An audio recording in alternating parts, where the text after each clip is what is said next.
What's up everyone, Eric Rossi, the guy with you. I'm here at this interesting setup because I have an unboxing and a first impressions that I want to do, and it is of the Nikon D500. So if you've been following kind of any of my social statuses or anything like that, I've been saying I'm going to review this camera, and I finally do. And you know, really thanks to a sponsor of this episode today, of B&H Photo. They actually are sponsoring this episode. They sent this out to do an unboxing, a review, and anything I like. They're not paying me for the review, but they did send this out, so thank you so much for that. But we're going to just dive in, do the typical unboxing, the first impressions, and I want to react to a video I made where I kind of compared the D750 to the D500 and just clarify some things because I have used both cameras in a working environment. But for the review of this, I've got some great things in mind, but it's going to be pretty much one of the typical MOs, one of the typical unboxings and everything like that, you know, right here, you know what I'm saying? So when you open it up, you get your, your warranty cards and everything, you get your books, you get the manual that you're never, ever going to use. Then you open that bad boy up right here, and then you reveal the magic inside. The D500 really has a lot of mystique to it. It has a lot of things to it. You get a HDMI cord because it does video. You get a couple of little doodads so that you can hook up some things. You get your good old battery charger. And one of the things that I really enjoy too is they still use the ENEL15 batteries, which basically work with your D800, D600, D610, D750. So as a conglomerate together, you can use those batteries. And that's just something I've always enjoyed. This is an adapter to use inside. And once again, here's the ENEL15 that you're gonna, get with pretty much everything right here. There you go. So there's that. And I wish I could keep the D500 strap, but I can't because I'm starting a collection.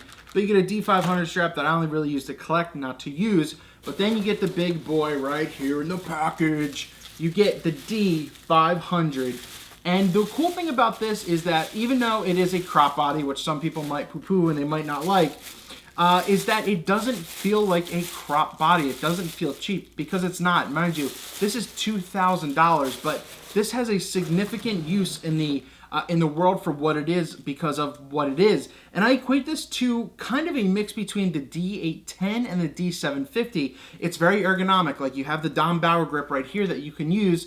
And it just has an amazing build quality. And this camera just has a lot of what you need. It's very, very fast. It has great action. The tilt screen and everything is something of spectacularness as well. The fact that you can use this on the street, you could be looking down and you can see what you're doing. But the one really cool part about something like this is that you could literally just like pinch to zoom in. It's kind of like going through your phone, but you can pinch to zoom in to do things as well. So my first impressions of something like this is that the build quality is amazing. And you know what? For the price, and it really all depends on what it is. And I'm going to link down my D750 and 500 video. Again, if you haven't seen that, please check it out because a lot of what I say is what I do. And I've personally already bought the D750. I think something like this is next on my list, but I'm going to do a review on this soon. I'm not sure if I'm going to go into New York City or Philadelphia to do some things, but it's going to be out in the real world. It's not just going to be in like a studio type environment like this. We're going to have some fun with it. But in the overall, the button layout of this is really good. The mode dial and everything, typically what it is also very good.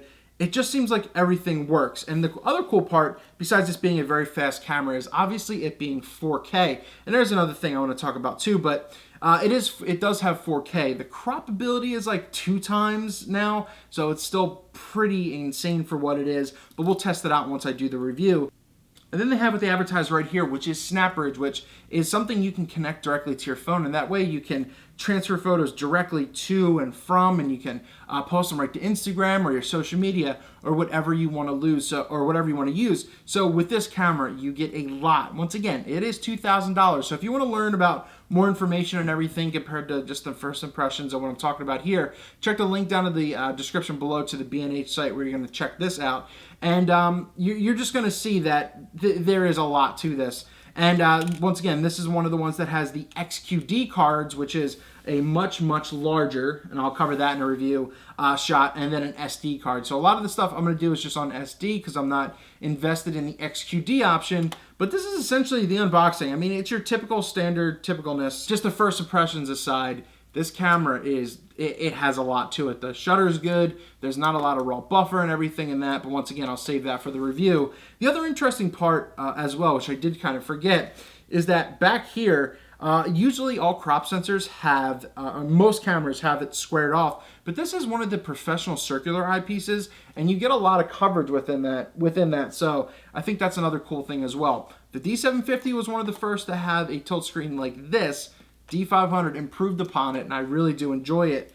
And the other thing I want to say first off as well, just from the body alone, is the little knobby joystick thing that you can use around. It's a little bit better than having to use this, or if you want to move your autofocusing points around, you can use something on this as well. And it's a little more fine-tuned, and it's something better. But overall, this is the Nikon D500, and here's the quick unboxing, first impressions, first thoughts.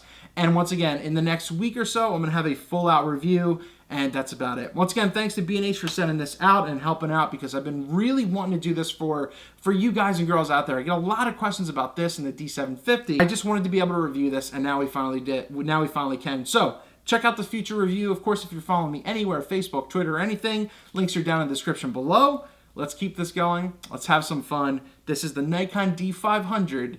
Let's have some fun with it. Boom.